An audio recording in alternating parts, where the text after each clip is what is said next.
All right, number 3. This might take a while because my kids are starting to get restless. All right, this says a type of cuckoo clock keeps time by having a mass bouncing on a spring, usually something cute like a cherub in a chair. What force constant's needed to produce a period of 0.5 seconds for a 0.015 kilogram mass? Okay, so this is giving you mass and it's giving you a time, so it's giving you period. So you need to look through your equations, which I need to get you guys a list of equations. I'll do that and put that on as well. And figure out which one you could use in order to find K. So if you look through your equations, I need to go to draw. If you look through your equations, then you would see this one. That period is equal to 2 pi times the square root of m over k. So I'm solving for k here. So first I've got to get rid of this square root. And, well, actually that is not the first thing that I need to do. I need to get rid of this 2 pi. I need to put that over here. Now I can mess with the square root. So if I square both, then that means that my period is squared, and then also 2 is squared. So that's 4 pi squared. These are 2 individual things that are being squared when you do that. Is equal to mass over k. So you're solving for k. So that means that k is equal to, because you're going to have to multiply both sides by k, and then you're basically going to have to flip that period squared over 4 pi squared. So it's going to be, it's going to be 4 pi squared times mass over period squared. I need to add some space in here.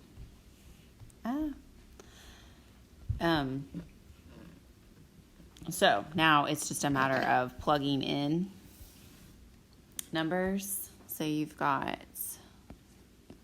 your 4 pi squared times 0.015 kilograms divided by the period, 0.5 seconds squared.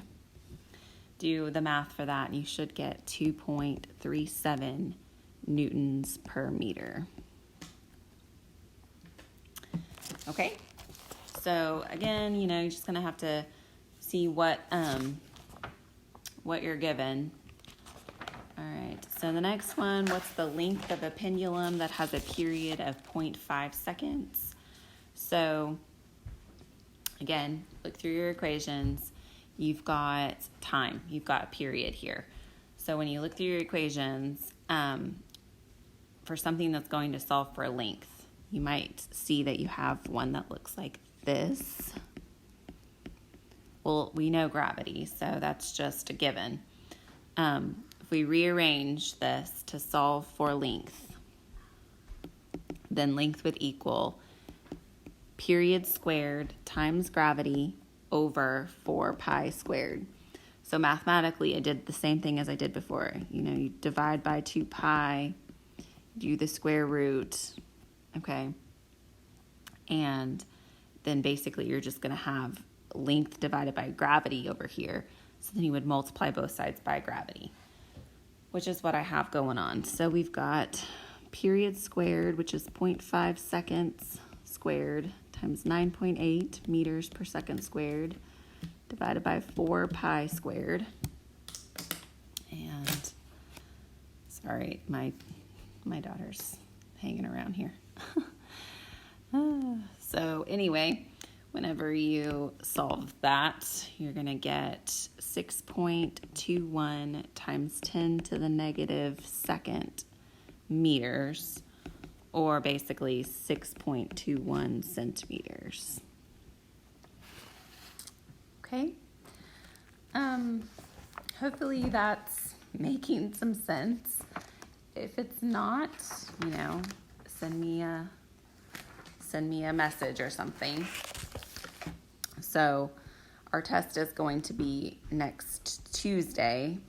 So you have some time still to kind of figure out if you have a question or not. All right, this one says, near the top of the Citigroup Center building in New York City, there is an object with a mass of 4 times 10 to the 5th kilograms on springs that have adjustable force constants. Its function is to dampen wind-driven oscillations of the building by oscillating at the same frequency as the building. Like, this is for real. They have these buildings, these tall skyscrapers that have these springs on them so that they can kind of oscillate in the wind, which is kind of cool if you think about it.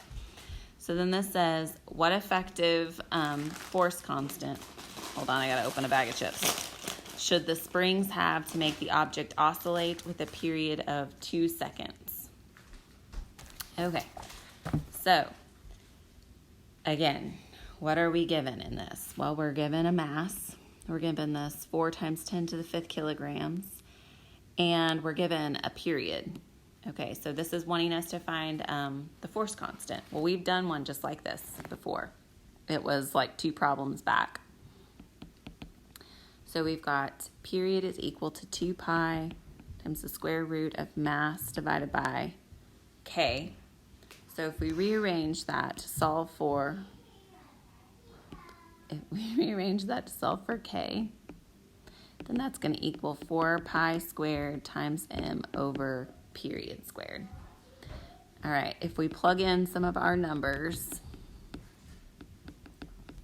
times 10 to the 5th kilograms divided by 2 seconds squared, plug those numbers in, and you should get 3.95 times 10 to the 6th Newton per meter.